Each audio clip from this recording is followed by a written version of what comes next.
Vamos entonces a ver qué nos trae la historia de hoy, 7 de febrero, con el ingeniero José Blandón Castillo. Buenos días, Fernando. Buenos días a nuestra audiencia. Siempre es refrescante mirar la historia porque nos permite tener un enfoque en perspectiva. Fíjate que lo que señalabas tú de Hitler en el crecimiento del fascismo como filosofía intervencionista y guerrerista, una de las pocas voces que con firmeza lo enfrentó desde el principio fue ese gran dirigente británico Winston Churchill, que siempre denunció las intenciones guerreristas y expansionistas de Hitler. Y también para que vean que uno nunca debe perder de vista que también uno de los que denunció el fascismo desde un principio fue don Lázaro Cárdenas. Cuando Hitler se anexiona en Landklaus, Austria, todavía Viena tiene un monumento dedicado a Lázaro Cárdenas porque México fue el único país del mundo que no reconoció esa posesión a la fuerza por parte de los nazis. Y eso que tú dices de Lázaro Cárdenas ahora, enlázalo con el hecho que señalabas que un día como hoy se firma el acuerdo Taft-Kissinger. Y ese acuerdo Taft-Kissinger que se firma en nuestro país fue producto de que ya se había realizado el Consejo de Seguridad, en donde los Estados Unidos vetó a Panamá, pero el mundo vetó a los Estados Unidos. Fíjese la diplomacia actuando en sus niveles más grandes. Y hoy queremos hacer diplomacia por televisión.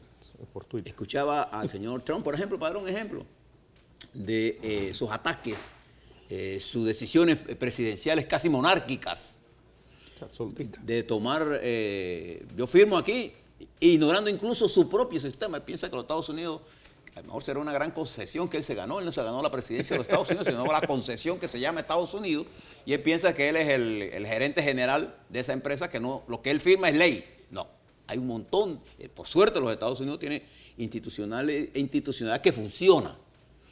Y esto está trayendo como consecuencia que los Estados Unidos se está aislando del mundo en un momento en que el mundo necesita una lucha multilateral para enfrentar la cantidad de nuevos problemas, el terrorismo entre ellos, la evasión de impuestos, entre otras, todo este control de la migración, comercio, requiere de diplomacia, requiere de una integración multilateral para ver los intereses de todos. Y señalo esto porque aquí en nuestro país, escuchaba ayer el presidente dándole al presidente Santos por televisión que controlara el narcotráfico. ¿Qué más quisiera alguien? Un país que ha estado envuelto en una terrible guerra, que ha pagado miles de muertes, en donde ellos nos acusan a nosotros de ser nosotros centros de lavado de dinero. Este tipo de cosas se discuten en la mesa, no se discuten en público, porque tú lo que haces es crear barreras que después impiden, cuando los presidentes hablan, ya no hay más. Cierran el dominó. Por eso que decía el general Torrijos, uno nunca juega con el as de cocaíta. Uno juega con el 2, con el 3, con el 4, llega al 10, a la J, pero tú no sacas el as de cocaíta de arranque porque se cerró el dominó. Yeah. Y fíjate que este acuerdo Taft-Kissinger, fíjate el nivel diplomático de este momento que lo encabezaba Omar Torrijos, estaba precedido de una reunión sin ningún antecedente histórico del Consejo de Seguridad en nuestro país. Con el apoyo de todos los países del mundo, excepto los Estados Unidos, Panamá logra un éxito diplomático y unos meses más tarde, en el 74, se da la firma esta que va a servir de plataforma para cuando llegue un presidente de una gran estatura moral y ética como el presidente Carter, se concrete en lo que va a ser los tratados Torrijos-Carter en el 77. Fíjese, una lucha que arrancó en el 73 y culmina en el 77. ¿Por qué le doy ese tiempo? Porque tanto en diplomacia como en la justicia, los tiempos mediáticos no coinciden con las realidades ni judiciales ni diplomáticas. Entonces, la noticia tiene una especie de velocidad instantánea, que es a lo que apuesta Trump. Pero la historia de la diplomacia y la historia de la justicia es a largo plazo, es una carrera de resistencia, pero de resistencia en el camino correcto. Toda esta diplomacia nuestra culmina en el 77 y yo recuerdo que una de las grandes objeciones de los tratados era que a los panameños que se oponían en esa época y tenían el derecho a oponerse, fíjese que yo en eso no tengo ninguna discrepancia de los que se opusieron a los tratados, es más, los que se opusieron recibieron el canal. Eso está bien. No tengo ningún problema en eso. Y ese tiempo contrasta con la velocidad que le queremos poner a las cosas, porque las cosas se dan cuando uno las trabaja.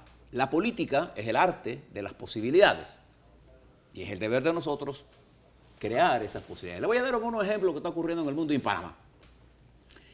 Dice que con este problema de la trompomanía, te lo podemos decir, trompomanía, el señor Trump ha ganado cosas que nunca habían pasado en el mundo. Veía el planteamiento del vocero del Parlamento inglés, el speaker, que se dice en inglés, pero es el vocero, que normalmente es una persona neutra. Él es un hombre, son tres personas las que deciden quién hablan en el Parlamento. Cuando habla del Parlamento de las Cortes inglesas, la Cámara Baja y la Cámara Alta, se reúne y en pleno escucha a un mandatario. Han escuchado desde el presidente de la República Popular China, no sé, a Mandela. Entonces, pero es una decisión de ellos. Ayer se manda un discurso anti-Trump y entre otras cosas dice que este Parlamento, refiriéndose al Parlamento inglés, que está en contra del racismo y en contra de la actitud antifeminista y a favor del respeto y la independencia de la justicia, refiriéndose a las acusaciones que el señor presidente de los Estados Unidos ha hecho contra sus propios jueces federales y las cortes federales, que incluso dice que si ocurriese un acto, es culpa del juez. Es culpa del juez y de las cortes. Jamás en los Estados Unidos un presidente había atentado de esa forma tan irrespetuosa contra un sistema que merece el respeto de toda la gente del mundo. Y eso es cuando la política, él cree, en realidad él cree que él se ganó la concesión que se llama Estados Unidos, y en consecuencia él es el chairman. El CEO. El CEO de los Estados Unidos. No, él es el presidente de los Estados Unidos que tiene una serie de controles tanto en el legislativo como en la Corte Suprema como en los medios de comunicación. Y vengo al otro hecho importante que quiero señalar de lo que está pasando en los Estados Unidos, que también está pasando en nuestro país. En los Estados Unidos se está desarrollando una guerra de descalificación mutua entre el presidente de los Estados Unidos, los medios de comunicación y la sociedad civil masiva, eso sí. Cuando hablo de la sociedad civil, no hablo de tres gatos, hablo de decenas de miles de gente que se moviliza porque el movimiento pro paz en los Estados Unidos tiene una historia. Y yo fui parte de ese movimiento cuando la guerra de Vietnam, porque yo estudié tanto en Puerto Rico como en los Estados Unidos, y eso es un movimiento que tiene unas raíces muy profundas en los Estados Unidos. La lucha por los derechos humanos en Estados Unidos, que arrancó con la liberación de la eliminación de la esclavitud y particularmente de la discriminación hacia los afroamericanos, tiene toda una historia. Entonces el presidente Trump se pasa descalificando a los medios a Trump, él descalificando a los líderes sociales de los Estados Unidos, y se está produciendo el fenómeno que se produce en nuestros países, con los dictadores civiles o militares, en donde comienza a descalificar a los medios de comunicación, a los dirigentes que se oponen, y el resultado de esa descalificación global es que entonces nadie cree en nadie. Nadie cree en el gobierno, nadie cree en los medios, nadie cree en los políticos. Entonces, esa descalificación global, ¿qué produce? Que surgen los líderes demagógicos y se impone la demagogia y no se impone la verdad. Voy a dar un ejemplo nada más. Usted va a las redes sociales en Panamá, que son limitadas, y cuando usted hace la depuración, son 10 o 4 personas que opinan, más todos los call centers que se meten en este negocio. Es una corriente de descalificación. Ayer circulaba un correo supuestamente enviado por el presidente Ricardo Martinelli, en el que le daba instrucciones supuestamente al señor Chamá para que le entregara dinero en efectivo al periodista Innis y al periodista Alvarado. Totalmente falso ambas acusaciones. Totalmente falso. Es muy fácil darse cuenta. Yo puedo llegar rápidamente a saber quién mandó eso. Eso lo puede hacer el Consejo de Seguridad, en vez de estar escuchándonos a nosotros, porque esa descalificación tiene un objetivo: disminuir la capacidad de influencia de los medios, pero creando un ambiente de descalificación general. Entonces aquí los demagogos, los que más gritan, los que más mienten, ¿sí?, de bando y bando, están imponiendo en la sociedad una especie de negación absoluta. Y votamos por el primer idiota que diga la mayor cantidad de idioteces. Y quedamos atrapados en la demagogia y en el populismo, que no produce nada más que destrucción de la estructura económica y social del país donde quiera que él se haya impuesto. Si quieren alguna referencia, pónganse un poquito de atención en Venezuela y escuchen al señor presidente Maduro, para ver la cantidad de atorrancias que dice. ¿Así? O pongan al presidente Trump de los Estados Unidos, el tono imperial como habla, el tono irrespetuoso como habla. Entonces eso, mis queridos amigos, Fernando, se está introduciendo en nuestro país y se constituye uno de los elementos más graves de esta crisis. Entonces, como consecuencia de eso y como consecuencia de una guerra sin sentido, sin visión, estamos destruyendo la credibilidad del sistema y el sistema nos va a tragar. Fíjense los peligros que tenemos. Toda esta lucha pone a México, un país hermano nuestro, que está tan cerca de los Estados Unidos y tan lejos de Dios, en una situación bien grave. Miren lo que hizo el Tratado de Libre Comercio, ese NAFTA famoso que todo el mundo hablaba que era lo máximo. Miren lo que hizo con México. México era un gran productor agrícola. La reforma agraria de Cárdenas le entregó las tierras a la gente. México producía lo que consumía. Con el NAFTA dejó de producir y destruyó el sector agropecuario mexicano.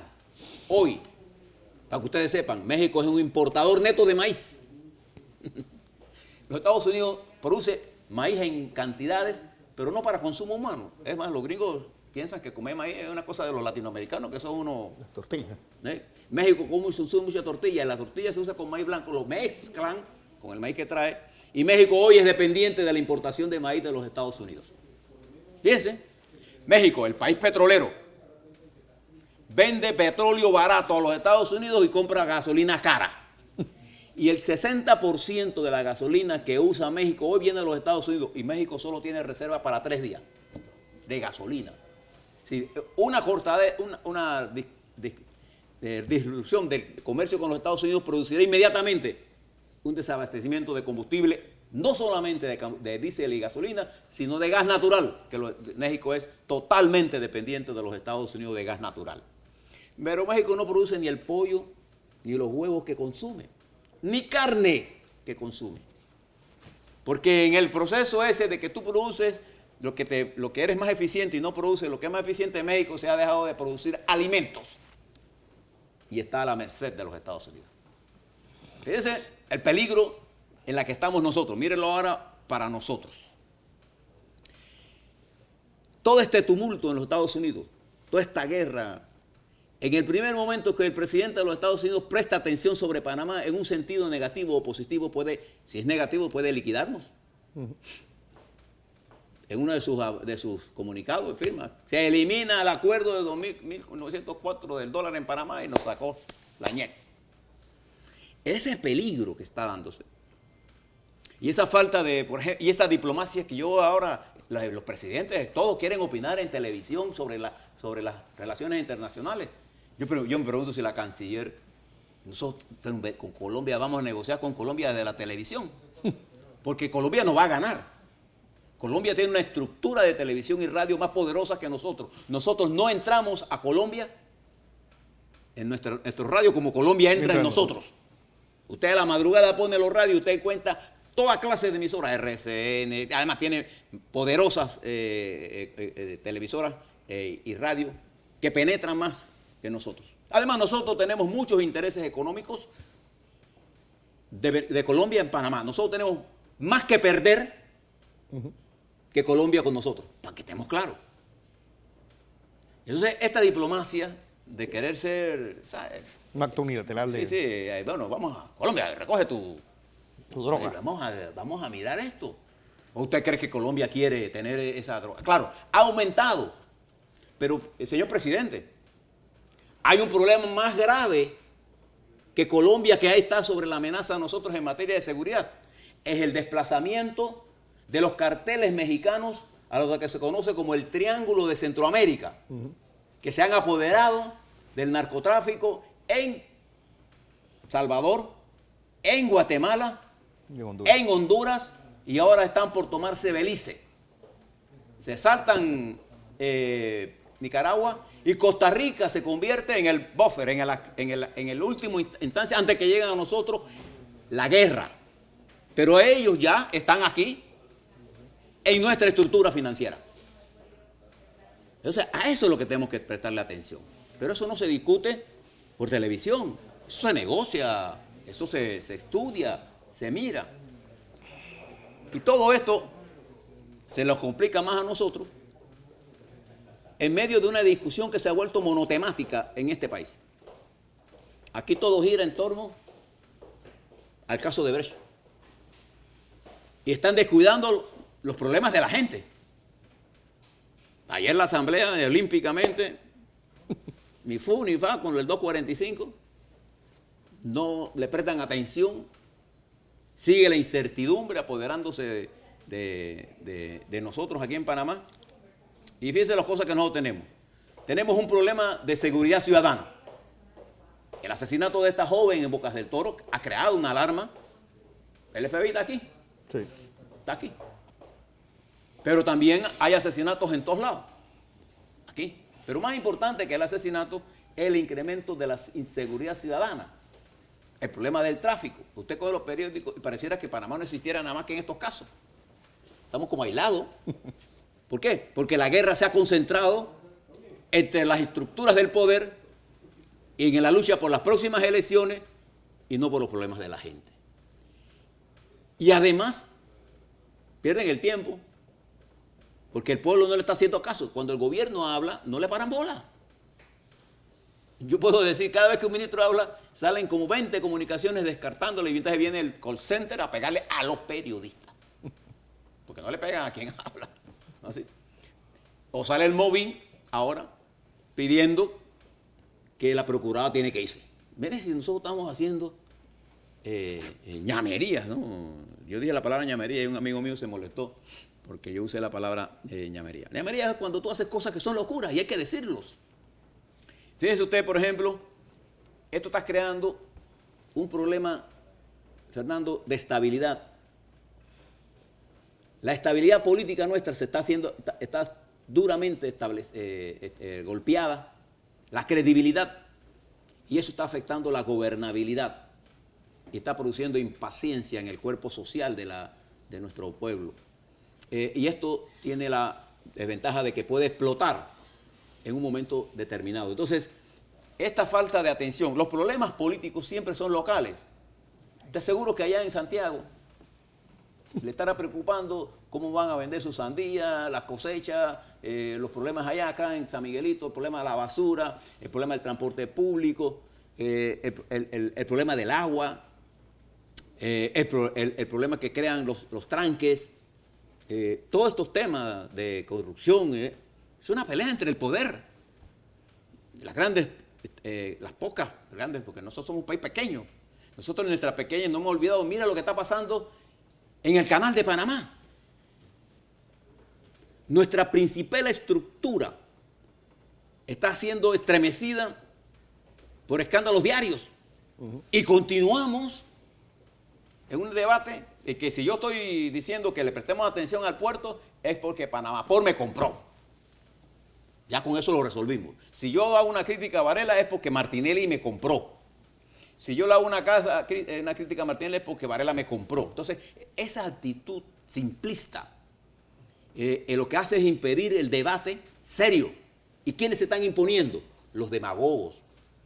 Con toga o sin toga, con abogados o no abogados, con conocimiento o sin no conocimiento. La demagogia es el arte de mentir.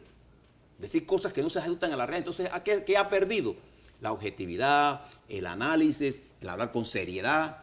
Entonces, el talento se ha espumado y aquí nada más estamos viendo lo malo y acusándonos a nosotros de que tú eres más ladrón que yo. No es que yo soy honesto, no. Es que tú robaste primero, yo robé después, pero los dos robamos. ¿Qué tiene eso de argumento que le importa al país? Entonces, yo le hablo con toda esta sinceridad. Porque como yo sí creo, y como yo se lo planteé a un amigo mío, a Bobby Ayman, mi punto de vista hoy es que aquellos que hoy intentan dar un golpe de Estado, tomando el poder por asalto, sin pasar por las elecciones, van a ser derrotados. Y si lo intentan y en eso llevan al país a una crisis, tengan la plena seguridad que la dirección de esa crisis no la va a hacer la oligarquía panameña. Lo van a hacer los sectores populares panameños encabezados por sus dirigentes más esclarecidos. Y habrá un replanteamiento geopolítico del país. Mientras eso ocurre, la economía sufrirá con creces. Entonces, aquí nos queda un solo camino para mí. Advertirle y ayudar al presidente Varela a que enfrente la crisis con un nuevo esquema, con participación política, con acuerdos políticos con toda la sociedad. Que pongamos un calendario para hacer las cosas. Que pongamos un alto a la demagogia barata, a los atentados contra la credibilidad. Que cerremos el Consejo de Seguridad y abramos el Consejo de la Inteligencia, en la que todos los panameños, médicos, obreros, campesinos, periodistas, intelectuales, tienen capacidad para opinar. Quitemos a esos policías de allí e impongamos la inteligencia, el talento con que nosotros siempre hemos manejado el país. Por eso es importante que ustedes le presten atención a lo que dice Fernando en sus notas históricas, están escogidas con excelencia. Hoy, un día como hoy, en donde nosotros pusimos en nuestro país a la potencia más grande del mundo, aquí, a negociar con el país más pequeño del continente, o uno de los más pequeños del continente, un problema colonial que después va a culminar en el retorno por parte de nosotros, por parte de ellos a nosotros, de lo que nunca dejó de ser nuestro, que es el Canal de Panamá. Es el éxito que Panamá ha tenido. Pero ahí no se puede hablar con demagogia. Si usted observa el gobierno de Torrijos, ahí estaba la quinta esencia del conocimiento político de este país. Si no, revise hombre por hombre. Y ustedes que hablaban de la dictadura, en esa época, entre que Omar estuvo vivo, cuenten con sus dedos de la mano y díganme cuántos multimillonarios salieron de ahí. Cuántos de los hijos de esos militares salieron millonarios. A ver. Y mire lo que estamos viviendo. Entonces le hago todas estas reflexiones. Porque este es un país que tiene historia, que tiene talento, pero la mediocracidad, la intolerancia y la demagogia se ha tomado el debate. Y cada cual dice cualquier cantidad de mentiras y de locura, ¿no?, para defender una verdad que no existe. La única verdad es que este Estado está en peligro real. Esa es la única verdad. Así es. No digo más. Comentarios de José Blandón Castillo.